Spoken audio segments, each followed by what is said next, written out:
É meu convidado o Dr. Bangula Kemba, é penalista. Muito boa noite. Boa noite, Mário Vaz. Boa noite, telespectadores. Obrigado pela presença, para nos ajudar nesta compreensão. Diga-me, qual é a sua avaliação a este desfecho, 3 meses depois? Bem, eu entendo que o processo começou mal, mas felizmente terminou bem.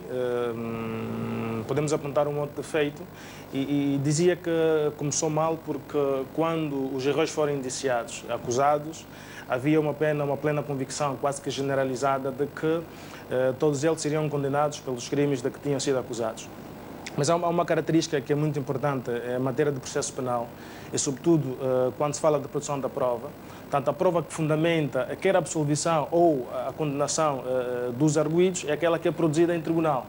De facto, aqui o tribunal esteve bem na produção da prova, porque, de facto, veio como que dizer o contrário de tudo quanto era especulado, de tudo quanto era dito, quer na imprensa, quer nas redes sociais, de que havia prova mais do que inequívocas de que os réus seriam condenados nesse processo que vulgarmente chamou-se mega burla tailandesa. No entanto, eu creio que o tribunal foi sereno, o tribunal foi ponderado e como função que o tribunal tem, exatamente em sede de julgamento, tanto apreciou todas as provas que tinham sido carregadas pelo Ministério Público em sede de julgamento e soube apreciar e valorar e decidir nos termos em que decidiu. É claro que há situações que são muito discutíveis em relação às conclusões que o Tribunal chegou. Digo fundamentalmente a própria burla frustrada, a burla por defraudação na forma frustrada é muito discutível. Se nós partimos do princípio que a burla é um crime de dano e há uma questão que se coloca fundamentalmente qual é o dano que efetivamente teria sido causado ao Estado angolano e partindo do princípio como o processo começou, tanto é um processo em que havia a intenção de se fazer um investimento em Angola, tanto há essa questão de facto que não é muito clara no processo. Há também a questão que em relação ao tráfico de influência, em relação a dois arguidos, o Christian e o general Arsério, que é também muito discutível a conclusão que o tribunal chega relativamente ao modo como eles cometeram o crime de tráfico de influência, porque, repare, o tráfico de influência é um crime de perigo abstrato e é um crime de mera atividade. Ora, pressupõe que aqui é uma antecipação da proteção do bem jurídico e igualmente, há aqui uma consumação do crime pela própria ação que a gente pratica. Ora, no acórdão que o Tribunal acaba hoje de proferir, tanto, salvo melhor opinião, eu não consegui perceber como é que esses arguidos foram condenados num crime de tráfico de influência, quando, por exemplo, o Tribunal, no acórdão, não explica que vantagens patrimoniais ou não patrimoniais, é que esses arguidos retiraram exatamente dos atos que praticaram. Porque, repare, o crime de tráfico de influência pressupõe a retirada de vantagens patrimoniais e não patrimoniais e no acórdão, de facto, isto não ficou claro. Só dar um exemplo muito mais claro. O Christian aparece no processo como intérprete dos tailandeses e, supostamente, aparece no processo que tinha sido contratado pela Red Celeste. Ora, nesse trabalho que faz de intérprete, como é que se afere aqui o tráfico de influência desse arguido em relação ao processo todo que é a suposta burla que o tribunal faz referência. Portanto, creio eu que em relação à burla como tal, a construção da burla como tal, tenho muitas dúvidas e também em relação ao tráfico de influência, que o Tribunal, nesse caminho, o Tribunal não andou muito bem. Em relação aos outros arguidos que foram absolvidos, creio que o Tribunal andou muito bem, porque, repare, se nós olharmos, por exemplo, para o arguido Norberto, eu tive a oportunidade de participar da instrução contraditória do processo e, a partir daquele momento, tinha dito que o crime ou a culpa que esse arguido tinha cometido, que o caso Norberto, era o facto de ter sido o diretor da UTIP. Porque, de facto, todos os atos que lhe são imputados no processo terão sido praticados por conta da função que exercia como diretor da UTIP.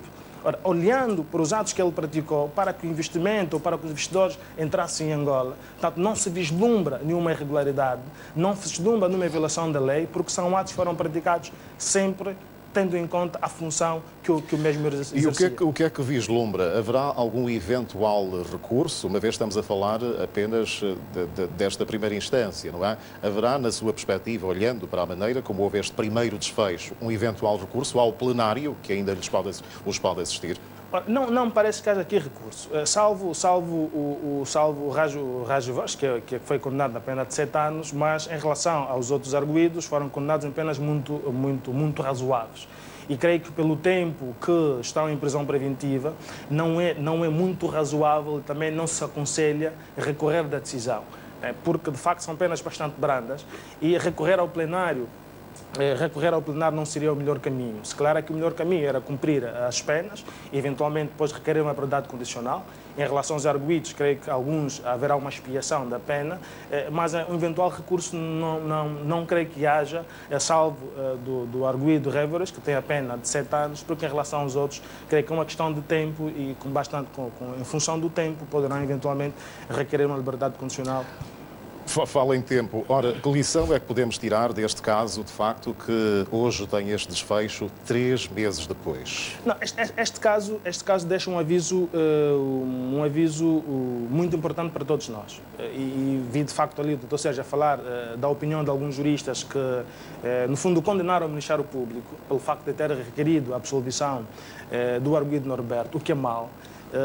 Salvo melhor opinião e com todo o respeito que tenho pela opinião de todos que falam, mas creio que houve uma demonstração de falta de conhecimento do processo penal. Porque o Ministério Público, nos termos da Constituição, rege-se com base na legalidade e na objetividade. E na sua atuação, o Ministério Público tem o dever não só de pedir a condenação do arguido, mas também de pedir a absolvição do arguido. Ora, se chega a esta conclusão que não há, de facto, provas suficientes para pedir a condenação do arguido, independentemente de todos os factos que foram carregados no processo, independentemente de tudo quanto aconteceu na instrução. Portanto, não faz sentido e seria, de facto, agir contra a sua função, que é pedir a condenação do arguido. E este processo vem exatamente dizer o seguinte, que é preciso que haja muita serenidade, muita calma. Nós estamos num momento de combate à corrupção e a ideia que temos é que quando alguém é constituído arguido, é logo criminoso e deve ser condenado.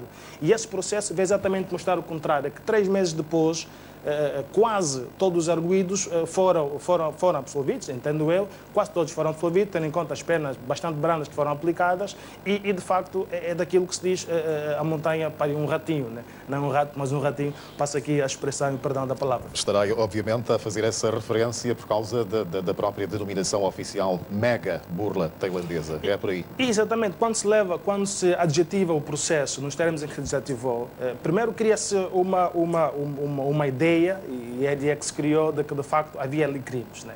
Havia crimes e aqui arguidos que foram publicamente humilhados, publicamente atingidos na sua honra e na sua consideração, exatamente pelo simples facto de serem arguidos, porque havia essa convicção que se generalizou de que eram arguidos. Portanto, o Tribunal é soberano e agiu como tem de agir, cumprindo a sua função e, de facto, na ponderação e na apreciação de todos os elementos de prova, chegou à conclusão que chegou, absolvendo uns e condenando outros. Dr. Bangula, obrigado por nos ajudar nesta compreensão deste caso que vem do processo 001/18. Boa noite. Muito obrigado. Bom trabalho.